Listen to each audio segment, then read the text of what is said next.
প্রথমে কিছু মশলা বেটে নেবো, আদা, কাঁচা লঙ্কা আর জিরে একসাথে।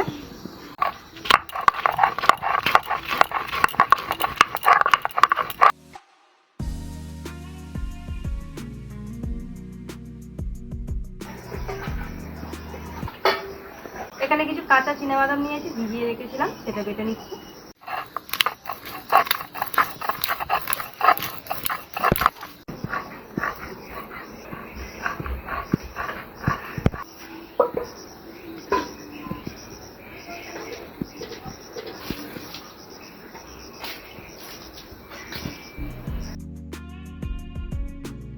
এখানে নিয়ে নিয়েছি 1.5 চামচ পোস্ত, পোস্তটাকেও বেটে নেবো।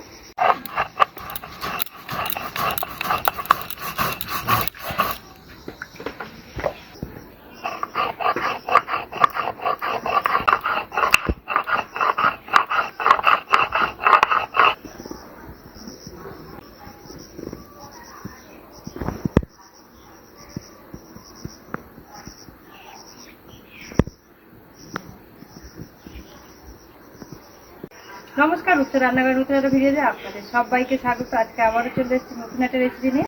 এই যে নিয়ে নিয়েছি ঝিঙে, আর আজকে দেখাবো নিরামিষ ঝিঙের তরকারি। ঝিঙেগুলো ছাড়িয়ে নিয়েছি, কেটে নিচ্ছি এবারে।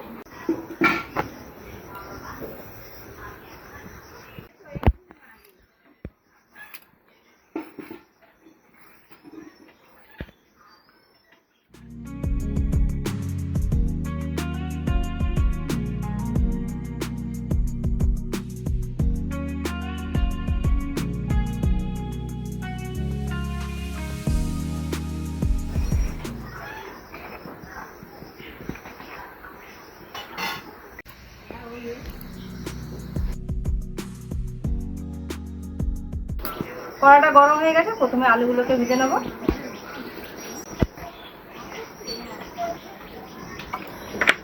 দিয়ে দিচ্ছি আলু,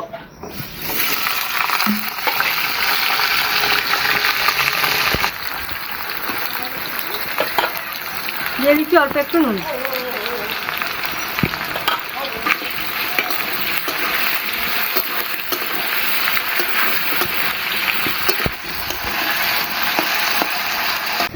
আলুগুলো ভেজে নিয়েছি, এবারে তুলে নিচ্ছি। ফোড়নের জন্য দিয়ে দিচ্ছি শুকনো লঙ্কা আর জিরে।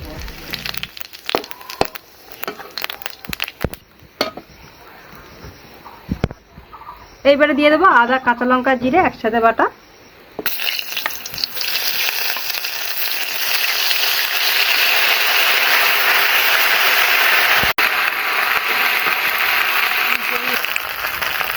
এইবারে দিয়ে দেবো অল্প একটু জল।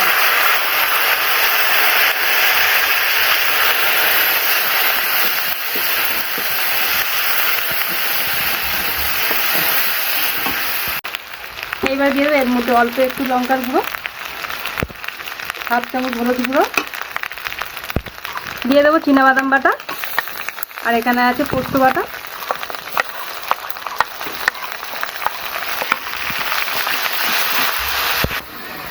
সব মশলা খুব ভালো মতো কষিয়ে নেবো।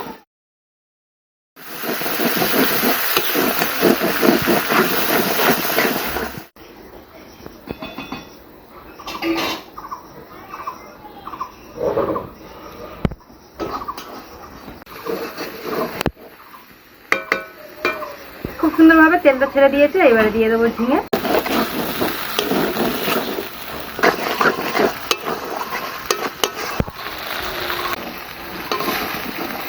দিয়ে দেবো ঝিঙে,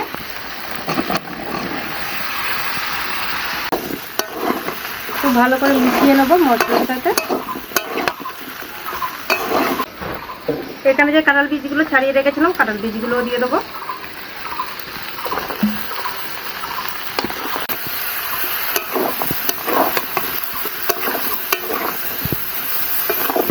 দিয়ে দেবো স্বাদ মতো নুন।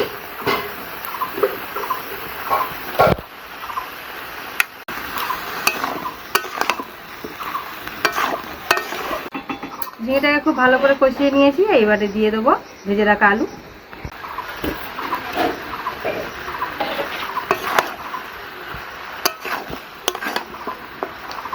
দিয়ে দেবো জল, জলটা বেশি দেবো না, অল্প থাকবে।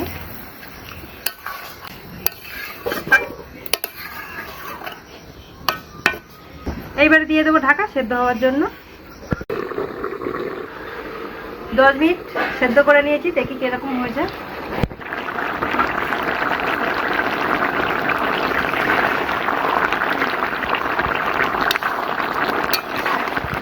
রান্নাটা হয়ে আসছে, সবশেষে দিয়ে দেবো গরম মশলা গুঁড়ো আর অল্প একটু চিনি। এই রান্নাটা একটু মিষ্টি মিষ্টি খেলেই ভালো লাগে।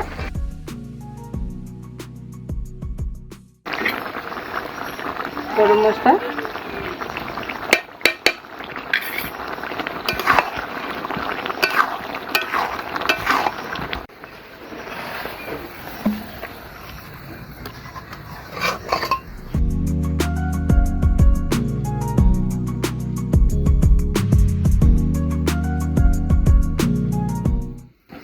আমাদের নিরামিষ ঝিঙের তরকারি রেডি। আর খেতে দারুণ লাগে।